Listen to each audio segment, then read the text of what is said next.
नमस्कार प्रेक्षकांनो, तुमचं सर्वांचं मनपूर्वक स्वागत आहे. ठरलं तर मगचा आजचा रिव्ह्यू आपण ऐकत आहात, म्हणजे 6 जानेवारीचा रिव्ह्यू. चला तर मग सुरुवात करूया आजच्या भागाला.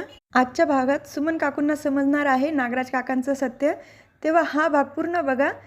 एकही सीन मिस करू नका. सुभेदारांच्या घरी सगळे तयार होऊन बसलेले असतात, छान गप्पा चालतात. कल्पना काकू म्हणतात, अस्मिता जेव्हा लहान होती ना, तिला जर टिफिनमध्ये श्रीखंडपुरी दिली तर ती तसल्या तसा डब्बा घेऊन यायची, आणि पिझ्झा दिला तर टिफिन पूर्ण संपलेला असायचा. अशा वेगवेगळ्या प्रकारच्या गप्पा चालू असतात, जेणेकरून अस्मिताचा मूड चांगला होईल. तितक्यात तिथे अर्जुन आणि चैतन्य येतात, दोघं केक घेऊन. अर्जुन म्हणतो, टॅन केक आणलाय मम्मा मी आता. तोही अस्मिता ताईला जो आवडतो, तिचा फेवरेट केक आणलाय. कधी होती ना, म्हणून अर्धा तास वेट करावा लागला मला, असं अर्जुन म्हणतो. तेव्हा पूर्ण आजी म्हणतात, अर्धा तास काय आणि 2 तास काय, गोडासाठी सगळं चालेल. तेव्हा सायली पूर्ण आजीला विचारते, पूर्ण आजी, बाळाला केकचा सुगंध जाणवत असेल का? तेव्हा पूर्ण आजी लगेच म्हणतात, हो हो, आत्ता बाळाला सगळं कळतंय. तेव्हा अर्जुन म्हणतो, आता आहे ना, बाळ बाहेर आल्यानंतर तो कॅ कॅ करण्यापेक्षा केक केक असं ओरडेल. हे ऐकून सगळे हसायला लागतात. तर दुसरीकडे रविराज काका आणि सगळे निघालेले असतात सुभेदारांच्या घरी यायला. तर तितक्यात नागराज काकांना फोन येतो. रविराज काका फोन घेतात आणि ते म्हणतात, हा जर तुझ्या मित्राचा नंबर आहे तर मग नंबर सेव्ह का नाही केलेला? तेव्हा नागराज काका पटकन फोन घेतात आणि म्हणतात की मला उशीर झाला आहे दादा, मी येतो, आणि तिथून निघतात. तेव्हा सुमन काकू म्हणतात की हे जर एवढे घाबरलेले म्हणजे नक्कीच मैपतला भेटायला चालले असणार. सुमन काकू प्रतिमा आत्या आणि रविराज काकांना सांगतात, तुम्ही पुढे व्हा, मशीनमध्ये कपडे तेवढे मी सुकत घालते, मग येते. त्यानंतर तिथून दोघे निघतात आणि सुमन काकू नागराज काकांचा पाठलाग करते. नागराज काकांची कार दाखवली आहे आणि त्यामागे लगेच सुमन काकूची रिक्षा. तितक्यात दुसरीकडे प्रिया सगळे काम आवरून आलेली असते आणि अर्जुन तिचा अवतार बघून हसतो. तर सायली लगेच म्हणते, ती बाटली इथे नाही, मागच्या बागेत नेऊन ठेव. तेव्हा पूर्ण आजी लगेच म्हणतात, जा आणि स्वच्छ धुवून ठेव, नाहीतर ठेवशील तशीच. प्रिया नंतर तिथून निघून जाते. तर अर्जुन लगेच म्हणतो, आय लव्ह यू पूर्ण आजी, काय शिक्षा दिली प्रियाला. ऐकून सगळे हसत असतात. तितक्यात रविराज काका आणि प्रतिमा आत्या तिथे येतात. सगळे एकमेकाची विचारपूस करतात आणि लगेच सायली विचारते, सुमन काकू नाही आल्यात? तेव्हा प्रतिमा आत्या म्हणतात, तिचं काहीतरी काम आठवलं तिला, मग ती नंतर येणार आहे. तर लगेच आपल्याला दुसरीकडे सुमन काकू दाखवल्या रिक्षामध्ये. तितकेच सुमन काकू सायलीला कॉल करतात, पण सायली काही कॉल उचलत नाही, बाजूला असतो वाटतं फोन तिचा.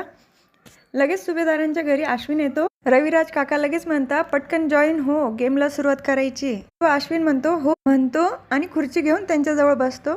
त्यानंतर सायली सांगते, आपण जो खेळ खेळणार आहोत, आपल्या सगळ्यांची नावं या चिठ्ठ्यांमध्ये लिहिलेली आहे, आणि याच्यातली चिठ्ठी जो उचलणार त्याचं नाव आलं त्यांनी समोरच्याचं नाव घ्यायचं आणि डान्स करायला लावायचं. त्या चिठ्ठ्या उचलणार अस्मिता ताई. अस्मिता चिठ्ठी उचलते आणि त्याच्यामध्ये अश्विनचं नाव निघतं. तर अश्विन लगेच म्हणतो, मम्मा आणि डॅड तुम्ही करा डान्स. तर प्रताप काका म्हणतात, अरे नाही, मी डान्स नाही करू शकत. तेव्हा सगळे फोर्स करतात, तर ते दोघंही डान्स करायला उठतात. हृदयी वसंत फुलताना प्रेमास रंग यावे या गाण्यावर ते दोघंही खूपच छान डान्स करतात. तुम्ही आजचा एपिसोड टी व्हीवर बघा प्रेक्षकांनो, खूपच छान एपिसोड आहे आजचा. डान्स झाल्यानंतर सगळे टाळ्या वाजवतात आणि कमाल कमाल म्हणतात. तर दुसरीकडे सुमन काकू दिसतात. त्या सायलीला कॉल करत असतात, पण कॉल काही रिसीव करत नाही सायली. तर लगेच दुसरी चिठ्ठी काढली जाते आणि त्याच्यामध्ये कल्पना काकूंचं नाव निघतं. तर कल्पना काकू म्हणतात, आता अर्जुन आणि पूर्ण आई डान्स करतील. पूर्ण आजी म्हणतात, अगं मी कशाला? तेव्हा रविराज काका लगेच म्हणतात, हे मस्त आहे, आणि अर्जुन पण तेवढ्या उत्साहाने पूर्ण आजीला समोर घेऊन येतो. मध्येच परत सुमन काकू फोन करताना दाखवले आहे, पण सायली काय फोन रिसीव करत नाही. लगेच अर्जुन आणि पूर्ण आजीचा डान्स सुरू होतो. आली उमलून माझ्या गाली प्रीत नवी मखमाली या गाण्यात दोघंही छान डान्स करतात. त्यानंतर सगळे टाळ्या वाजवतात आणि पूर्ण आजी अर्जुन खाली बसतात. परत तिसरी चिठ्ठी काढली जाते आणि ती चिठ्ठी अस्मिता काढते. त्या चिठ्ठीवर अस्मिताचंच नाव लिहिलेलं असतं. अस्मिता सायली आणि अर्जुनला डान्स करायला उठवते. तेव्हा सायली लगेच म्हणते, आम्ही कशाला, राहू द्या. तेव्हा प्रताप काका लगेच म्हणतात, आम्ही नाचलो ना, मग आता तुम्ही पण नाचावंच लागेल. तेव्हा अर्जुन लगेच म्हणतो, मी कुठं नाही म्हणतोय, मी तर लगेच तयार आहे, तुमच्या सुनेला सांगा. तर पूर्ण आजी लगेच म्हणतात, सायली तू दरवेळेला गातेस, आज तुझा डान्स पण बघू दे. परत मध्ये सुमन काकू दाखवल्या परत कॉल करताना दिसत आहे, पण सायली काय फोन रिसीव करत नाही. त्यानंतर अर्जुन सायलीचा डान्स सुरू होतो. बहरून प्रीत ही अशी, गाली पडे खळी जशी, साथ तुझी मला हवी जीवनी, या गाण्यावर दोघांचा रोमॅन्टिक डान्स दाखवलाय. त्यानंतर डान्स झाल्यावर सगळे टाळ्या वाजवायला लागतात. नंतर सायली विचारते प्रतिमा आत्यांना, सुमन काकू का आल्या नाही अजून. तेव्हा मी कॉल करून बघते. तेव्हा सायली इकडे तिकडे फोन शोधत असते. अर्जुनला दिसतो तेव्हा तो विचारतो रविराज काकांना, सिनियर तुझा फोन इथे डायनिंग टेबलवर राहिला आहे का. पण तो डायरेक्ट सायलीला विचारत नाही. नंतर सायली तिथे येते, तिला राग येतो अर्जुनने सांगितलेलं नसतं म्हणून. सायली फोन चेक करते तर भरपूर मिस कॉल आलेले असतात सुमन काकूंचे. परत सायली कॉल करते सुमन काकूंना. तेव्हा सुमन काकू म्हणतात, सायली मी जे काही सांगते ते व्यवस्थित ऐक. तितक्यात नागराज काकांची कार एका बाजूला उभी राहते आणि सुमन काकू सायलीला म्हणतात, मी तुला नंतर कॉल करते. नागराज काका गाडीतनं उतरता आणि सुमन काकू पण रिक्षातनं उतरता. त्या नागराज काकांच्या मागे जायला निघतात. परत विचार करतात जाऊ की नको त्यांच्या मागे, इथं काही घडलं तर कुणाला कळणार पण नाही. पण तरी देखील त्या नागराज काकांच्या मागे जातात. तितक्यात सुभेदारांच्या घरी सचिन येतो. सचिन अस्मिताला पुढे घेऊन जातो आणि गुडघ्यावर बसतो. त्यांनी काहीतरी गिफ्ट आणलेलं असतं आणि ते तिला देताना म्हणतो, अस्मी मी तुझ्यासाठी काहीतरी आणलं आहे, तू माफ करशील ना मला. त्यानंतर उभा राहतो तर अस्मिता त्याला म्हणते, तुझे हे सगळे नाटक बंद कर, तुझा ड्रामा झाला असेल तर तू जा इथून.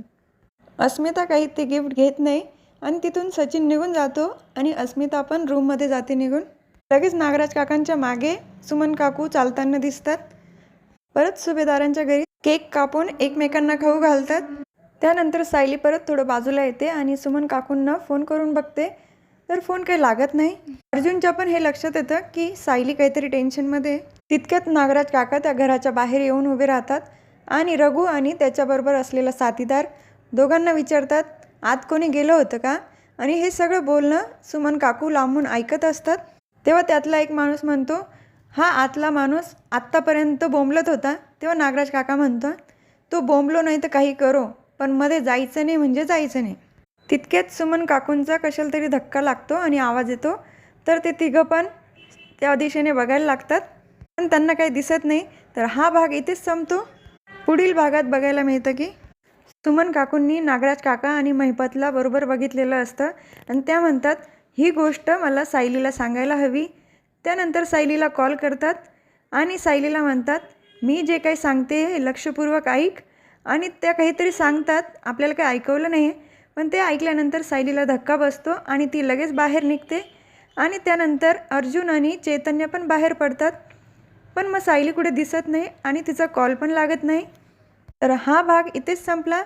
उद्याच्या भागामध्ये पण खूप मोठा खुलासा लागणार आहे, तेव्हा उद्याचा भाग पण नक्की बघा. पुन्हा भेटूया ठरलं तर मगच्या पुढच्या रिव्ह्यूमध्ये.